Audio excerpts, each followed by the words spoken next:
Existe um tipo específico de eleitor que raramente aparece nas análises públicas. Ele não vota por ideologia, não vota por projeto, não vota por coerência histórica. Ele vota para estar do lado de quem vai ganhar. E essa escolha aparentemente estratégica esconde algo muito mais profundo do que cálculo político. Ela revela fragilidade emocional, revela medo, revela uma necessidade quase desesperada de pertencimento. Hoje, vamos mergulhar na psicologia obscura de quem escolhe o lado vencedor. Não por convicção, mas por sobrevivência emocional. Desde os primórdios da humanidade, o maior medo do ser humano nunca foi a morte. Foi o isolamento. Ser excluído do grupo significava morte certa nas tribos ancestrais. Sem proteção coletiva, sem caça compartilhada, sem abrigo. Nosso cérebro foi moldado para evitar a exclusão a qualquer custo. E essa programação continua ativa. Séculos depois, em vez de tribos na savana, temos partidos políticos. Em vez do classe, temos bolhas ideológicas. Mas o instinto é o mesmo. Pertencer é sobreviver. E vencer é uma forma de pertencimento amplificado. O psicólogo Salaman Ash demonstrou, em seus famosos experimentos de conformidade, que pessoas são capazes de negar o óbvio para não se sentirem deslocadas do grupo. Se todos dizem que a linha menor é maior, muitos concordam menos mesmo vendo que não é. Não porque sejam cegos, mas porque são sociais. Agora imagine esse mecanismo aplicado a eleições. Pesquisas mostram tendência. Redes sociais repetem que já está decidido. Influenciadores reforçam que todo mundo sabe quem vai ganhar. O cérebro interpreta isso como maioria, e a maioria oferece segurança. Aqui entra o chamado efeito manada. Não é ignorância. É um atalho mental. Se muitos acreditam que alguém vai vencer, então essa pessoa parece mais forte, mais capaz, mais legítima. E apoiar o forte reduz a ansiedade, porque o fraco ameaça a instabilidade.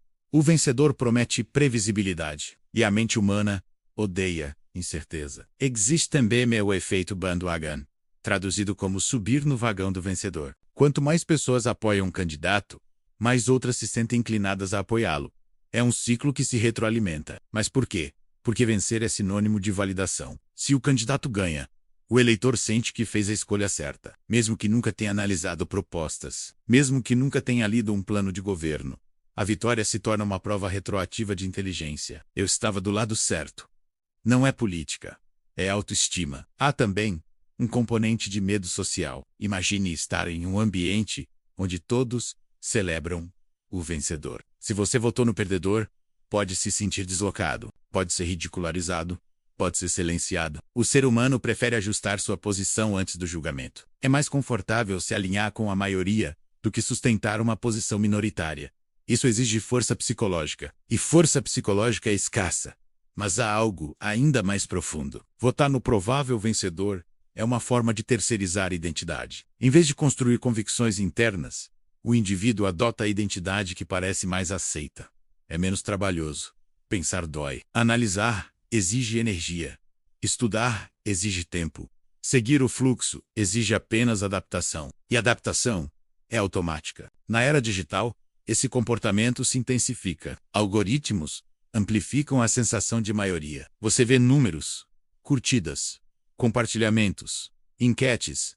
O cérebro interpreta volume como verdade. Mas volume não é verdade.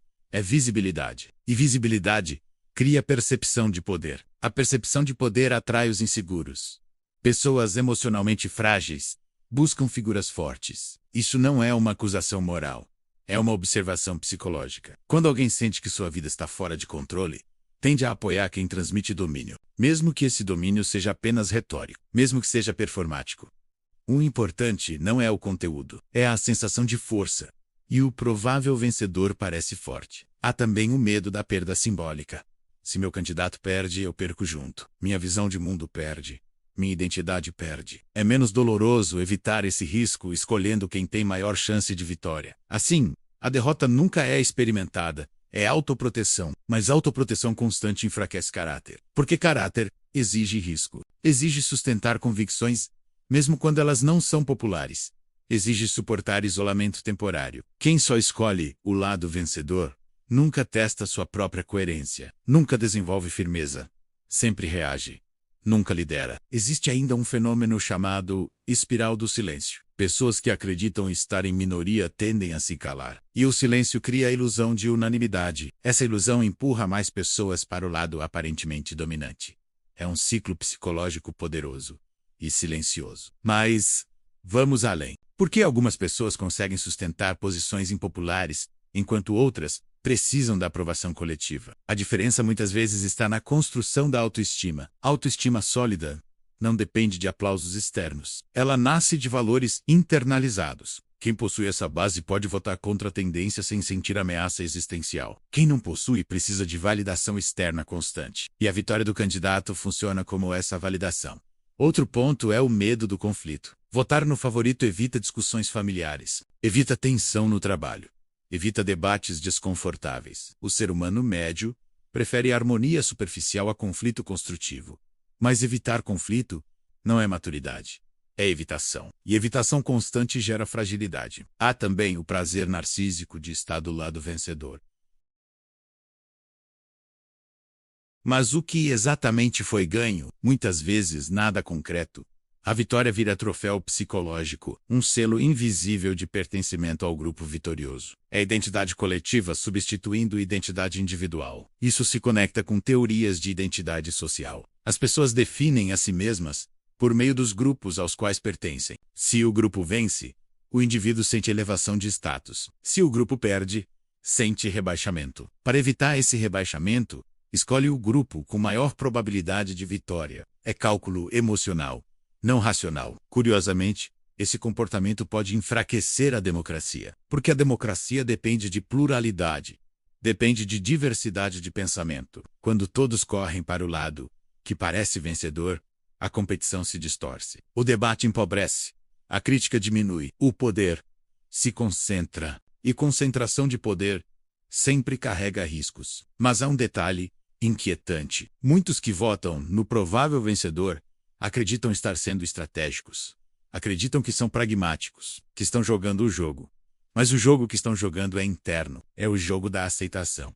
É o jogo do medo da exclusão. E esse jogo é invisível para quem o joga. A fragilidade emocional não se manifesta em lágrimas. Ela se manifesta em necessidade constante de aprovação, em incapacidade de sustentar desconforto social, em urgência por estar do lado certo. Mas o lado certo aqui não é moral, é majoritário. E maioria não é sinônimo de virtude. Pense em quantas vezes na história maiorias apoiaram decisões que depois foram consideradas desastrosas. O fato de muitos apoiarem algo não o torna automaticamente justo ou eficaz.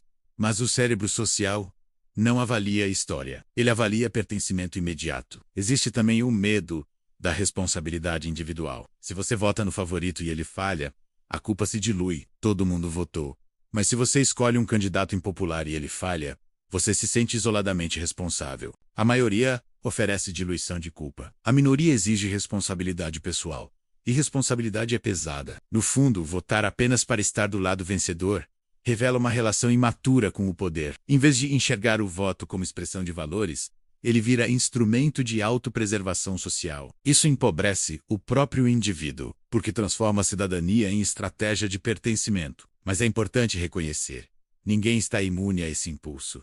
Todos nós sentimos o chamado da maioria. Todos nós já hesitamos diante do risco de discordar. A diferença está em quem reconhece o impulso e decide enfrentá-lo. Maturidade não é ausência de medo, é agir apesar dele. Quando alguém constrói identidade baseada apenas em alinhamento com vencedores, vive em constante ajuste. Se as pesquisas mudam, muda de posição.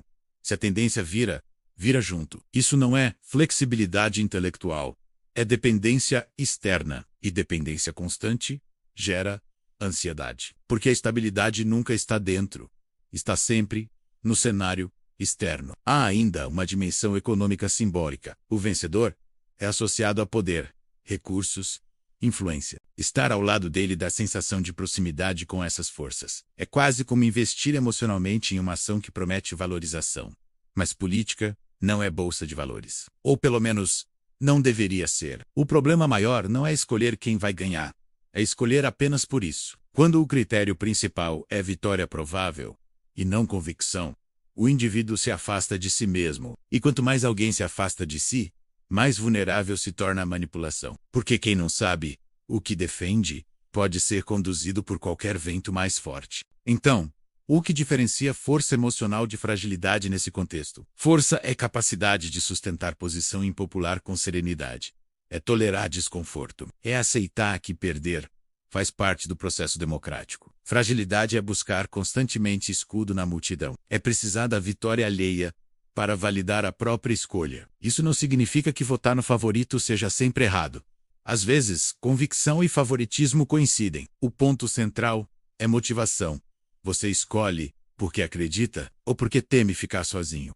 A pergunta é incômoda, porque obriga a olhar para dentro. E olhar para dentro é mais difícil do que analisar pesquisas eleitorais. Mas é nesse espaço interno que a verdadeira maturidade política se constrói. Uma sociedade emocionalmente madura não é aquela onde todos concordam. É aquela onde pessoas suportam discordar sem sentir ameaça existencial. Onde a derrota eleitoral não destrói identidade. Onde o pertencimento não depende exclusivamente de estar do lado vencedor. Quando o voto deixa de ser instrumento de autoproteção social e se torna expressão consciente de valores, algo muda. O indivíduo se fortalece. E uma população de indivíduos fortes cria democracias mais estáveis. Porque estabilidade real não vem de unanimidade artificial. Vem de diversidade sustentada com respeito. No final, a pergunta não é sobre política. É sobre identidade. Você é capaz de sustentar quem você é, mesmo se isso significar estar na minoria, ou precisa da multidão para confirmar sua existência? Essa resposta define muito mais do que seu voto. Define sua relação com pertencimento, com coragem, com autonomia e talvez, no silêncio das urnas, a decisão mais importante não seja quem vai ganhar, mas quem você escolhe ser, quando ninguém está olhando, o seguidor do vencedor ou o autor das próprias convicções.